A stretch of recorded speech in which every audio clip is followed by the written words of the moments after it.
오늘은 캔들 차트 읽는 법에 대한 영상을 준비했습니다.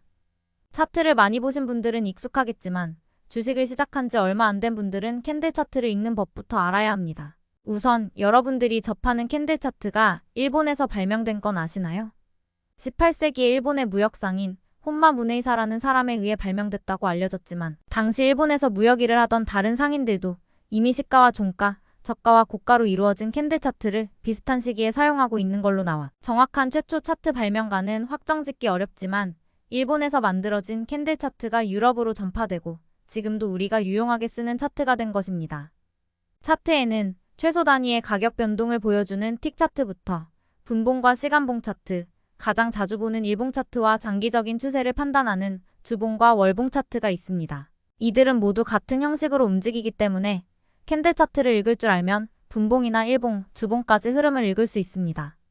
우선 가장 먼저 보여드릴 캔들은 일반적인 양봉 캔들입니다. 캔들의 구조는 이렇게 시가와 종가, 저가와 고가를 나타내고 있습니다. 시가는 장이 열리면서 형성된 가격이 표시된 지점이고 종가는 장이 마감하면서 형성된 가격 표시점입니다. 시가와 종가를 나타내는 캔들을 몸통 캔들이라고 부르며 장중의 고가와 저가를 찍었던 부분을 윗꼬리, 아랫꼬리라고 부릅니다.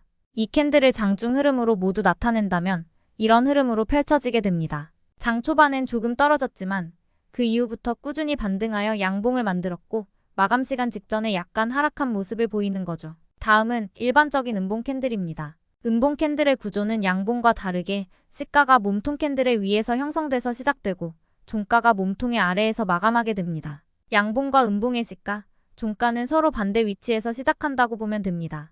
이 음봉을 장중 흐름으로 모두 나타내면 이런 모습을 보이게 됩니다. 장 초반엔 약간 올랐지만 그 이후에 꾸준히 하락하여 음봉을 만들었고 장 막판에 약간 반등하여 이런 모습이 된 것입니다.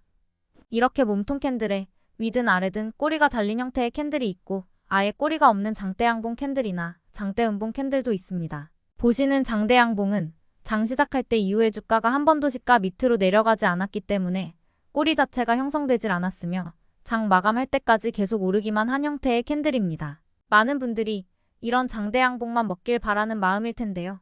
이 반대 상황인 장대 음봉 캔들도 있습니다. 이건 장중의 주가가 한 번도 시가 위로 돌파하지 못해서 윗꼬리 자체가 생기지 않은 형태의 하루 종일 주가가 내려가기만 한 형태의 캔들이죠.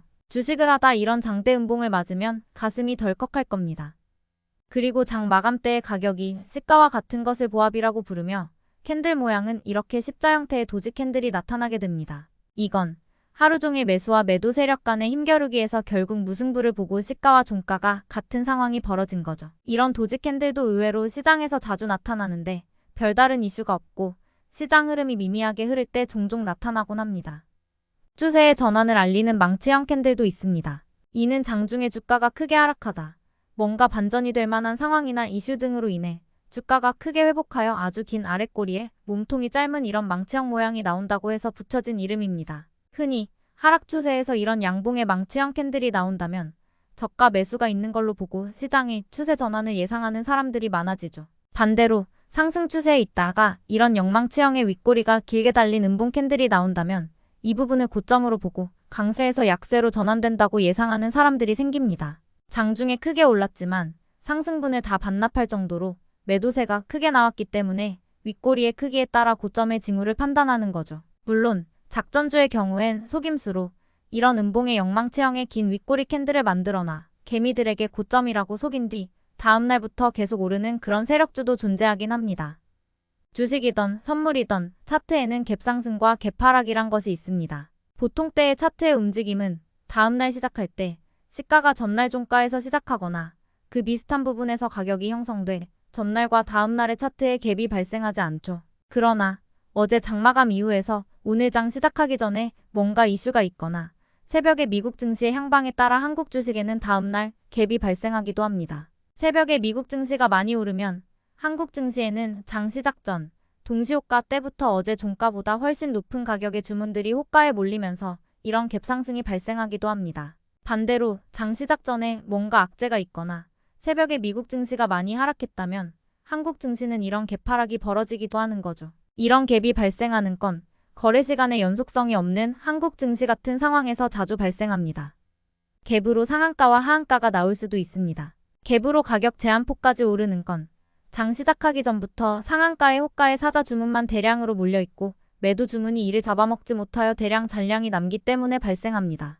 반대로 갭 하한가는 장 시작 전부터 하한가의 호가의 대량의 매도 주문 잔량만 남아있고 매수 주문이 이를 해치우지 못해 그대로 장이 시작하면 갭 하한가로 추락하는 거죠. 몇 달 전에 삼천리와 대성가스 등등 하한가 8종목이 무슨 작전 세력끼리 실패를 했네 아니네 하면서 이슈가 된 적이 있었죠. 이들 종목에서 3일 연속 갭 하한가가 나왔던 게 방금 설명했던 호가의 상황입니다. 이렇게 캔들 차트를 읽는 법에 대해서 알아봤습니다. 이 캔들은 일봉뿐만 아니라 주봉, 월봉도 똑같은 방법으로 해석할 수 있기 때문에 초보자분들은 이런 기초적인 캔들 읽는 법은 반드시 알아둬야 하는 부분으로 소개하며 마치겠습니다.